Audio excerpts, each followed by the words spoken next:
Un mélange de bois et d'acier, l'œuvre s'intitule Musique de l'arbre. Un saxophone bleu aux dimensions monumentales qu'il faut dresser à la verticale. L'opération est loin d'être aisée. Habitué de ces œuvres gigantesques, l'artiste sculpteur polonais Roman Gorski. L'art contemporain, lui, le conçoit pour l'espace extérieur, un terrain de jeu et de création bien loin des galeries. Chaque fois, on ne peut pas tout prévoir. Moi, chaque fois, je laisse une petite marge d'un risque. Je n'arrive pas à tout calculer parfaitement comme une horloge.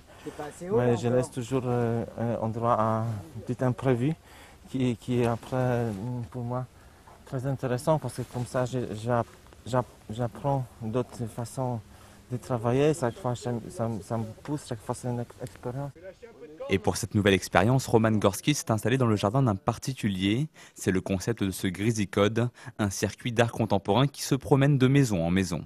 Dans le petit village, tout ce week-end, une vingtaine de jardins vont ouvrir leurs portes à 40 artistes.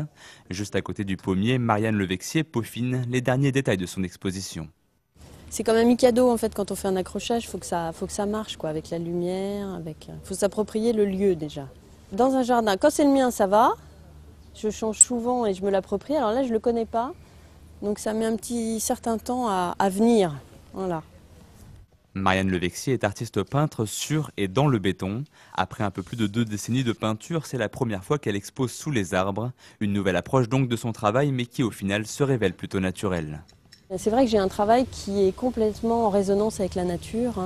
C'est que des personnages qui redeviennent végétaux ou qui vivent avec des grenouilles sur la tête, des escargots, des poissons. Ils sont semi-végétales, semi-animales.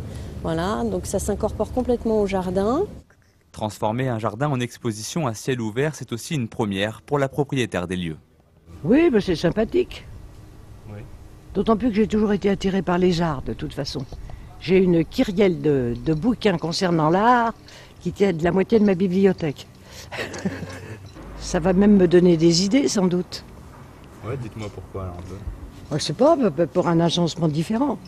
Des idées d'aménagement pour son jardin que la propriétaire pourra partager avec ses nombreux invités d'un jour. En moyenne, chaque année, le rendez-vous attire plus de 4000 amateurs d'art contemporain.